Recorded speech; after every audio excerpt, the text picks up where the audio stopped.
በስመ አብ ወወልድ ወመንፈስ ቅዱስ አሐዱ አምላክ አሜን።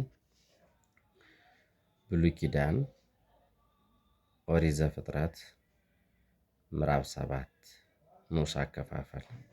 አንደኛ የጥፋት ውሃ መዝነቡ፣ ሁለተኛ ኖህና ቤተሰቡ ወደ መርከብ መግባታቸው፣ ሶስተኛ የውሃ ከፍታ 15 ክንድ መሆኑ፣ አራተኛ ሕይወት ያለው ሁሉ መጥፋቱ።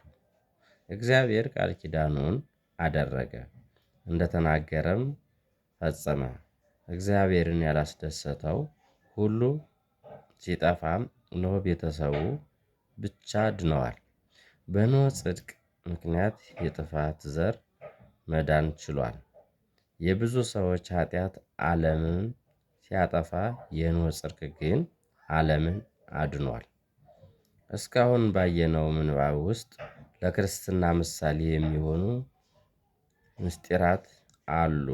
ኖህ የክርስቶስ ምሳሌ ነው። ኖህ ባካሄዱ ፍጹም ነው፣ ክርስቶስም ፍጹም ነውና። ኖህ የሰራት መርከብ በእግዚአብሔር ቃል በቤተ ክርስቲያን ትመሰላለች።